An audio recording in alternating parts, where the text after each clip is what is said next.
Hi guys, so yeah, from nice Rio, chilling out in South America. I'm just going to go through what I've done for my project. Basically what I've done is I've designed a unit that goes inside of this pipe.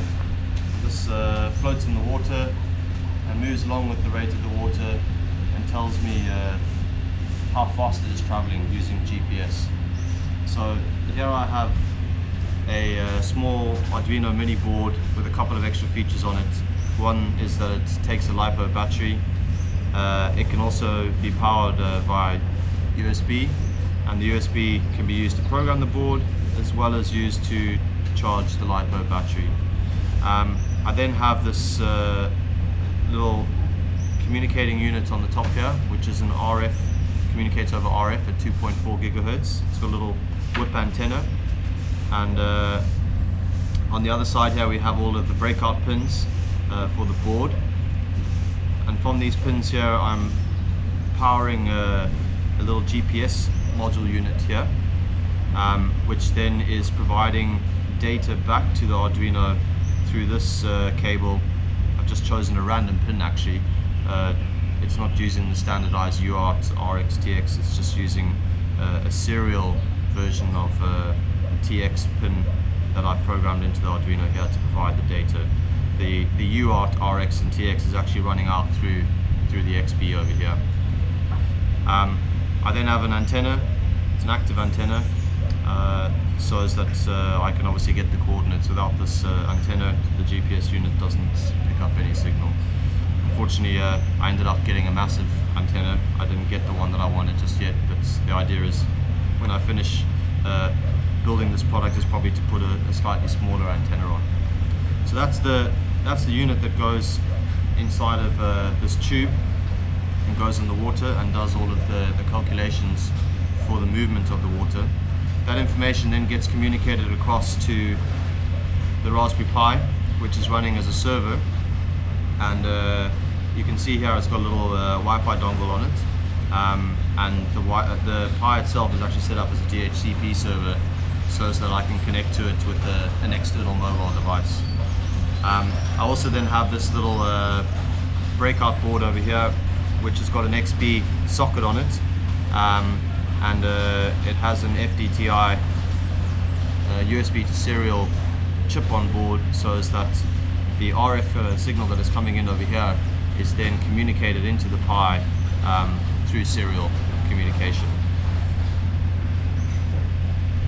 And then to power the Pi, I just have a standard brick battery pack that's kicking out about 1.5 amps, slightly under the recommendation for the Pi. The Pi is recommended to run at 1.8 amps, but it should be sufficient. In my testing, I got roughly 7 to 9 hours while the Pi was connected through the Wi-Fi to a device and also receiving continuous data over the XP. So the power consumption of the actual system there is not that great.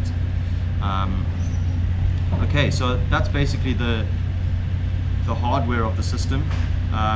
What I'm going to do is I'm going to pack it all up, I'm going to take it out on the boat, and then we're going to go out on the water and actually do a physical test out on the water, and I can show you how I see the data as well through a web interface that I've designed. Okay, so we see you on the water. Hi there again.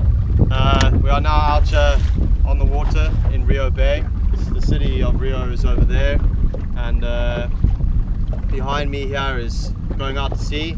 It's roughly in a southerly sort of direction, so on a compass you'll be looking at around 180 degrees, and traveling in the other direction is going obviously in a northerly direction. Just next to me over here as well, I have a mark which is placed in the water. It might look like it's actually moving, but it's not. It's fixed to the ground. The flow is just obviously rushing past the mark at the moment, traveling in a southerly sort of direction, so that's what it makes. It gives it this sort of illusion that it is moving through the water. So what we're going to do is we're going to measure the speed that water is traveling at, and inside the box I have the Raspberry Pi currently running. It's on. My phone is connected to it through the Wi-Fi link. I have a little app on my phone that I've made. Well, it's actually not an app, it's a web interface that has a little icon that I can then go to. And it's displaying all of the information that the GPS is putting out. I'm not currently able to show that to you just yet because the lighting is so bad you won't really be able to see the screen. So what I'm going to do is I'm going to run a test, gather the results, we'll go back to the shore and then we can have a look at the screen from the shore there, hopefully in a better light, to see what the results are that it's spitting out. So I'm just going to take the unit here, everything is inside here, it's all nice and watertight as well, just the plumbing pipe with everything in it. I put the antenna right at the top, so obviously it's getting the best signal, it's not too far in the water. There's some weight in the bottom to try and hold this so that it doesn't wobble around too much when it's in the water. Okay, so it's in the water there. I'll just move the boat out the way a bit. You can see it's just floating there on the surface. Okay, so I'm just going to press start recording on my web interface here, and we'll watch it as it gradually drifts past us. So it's currently been running for about 10 seconds. I'm going to try and run it for about a minute. That should give us a good reading, you know, around, it's currently working at about 1 hertz, so it's giving me 1 reading every second. So if I can get 1 minute 60 readings, it's a good amount of readings to give me a good average for the speed. Okay, so we've done about 30 seconds so far. Current information it's giving to me is it's traveling at roughly 0.9 knots. 1 knot is equivalent to about 2 kilometers an hour, so it's traveling at around 2 kilometers an hour at the moment, sort of just under a walking pace of what a normal person would normally walk at. The direction of travel is telling me it's roughly 141 degrees.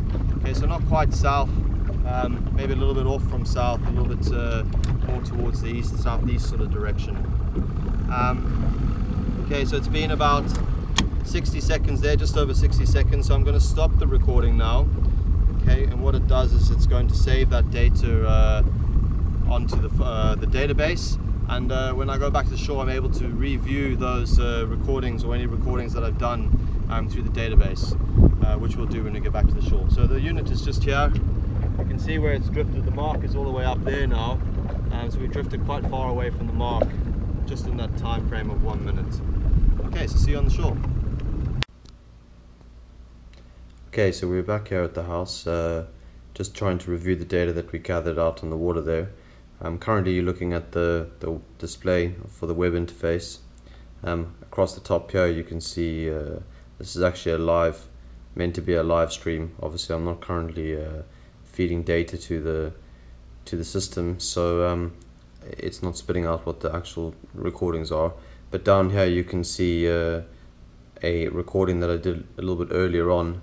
That was a stationary recording, so it's a saved recording there at the moment. Just looking at the web interface, across the top you have status, telling me that it's in standby at the moment. Duration, it's explaining that that's the amount of time that when I start the recording, how many seconds it's been since the recording started. Next to that is the GPS time, so it's giving me the time of the actual GPS location, and it's also giving me the date. And then the next one is the speed, which we mentioned is in knots, 1 knot being roughly 2 kilometers an hour. The next one is the course, then magnetic variation. I'm not going to go into what that really means just yet. And then the last one being the coordinates of the longitude and latitude of where the actual reading took place. So again, just the top one is what a live feed would be giving me, so while I'm watching the recording taking place. And the bottom one is a saved one. If I go into, if I click on this section over here, it takes me to another page where I have some historical data. The first one in the list is actually a recording that was on the previous page, so that was the last recording that I did, which is the one from the house. But the second one is the one that we did out on the water, and if you look close enough, I did the recording was for roughly 104 seconds, so just about a minute and a half there, just over a minute and a half. It's given me the time of the day, so I did it at around 2:30 in the afternoon, and it says here the average speed was 1.1 knots, So when I was originally talking to you, it was saying the data was feeding me about 0.9 knots, and as it's moved along, the average speed has been 1.1 knots, and the direction of travel actually was 185 degrees on an average. So it started off maybe traveling slightly southeast, and then it's turned a little bit more towards the south, well, very much southerly sort of direction at 185 degrees. If I click on this link over here where got the longitude and latitude coordinates, I should be able to view the GPS and go into Google Maps to have a look at it, to go and see the location of where the reading took place.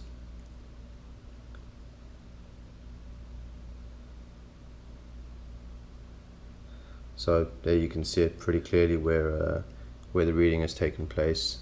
I was located roughly here in the Rio Bay. Sorry, you can see the reflecting of the light from the camera, but that was the location there of where the recording took place.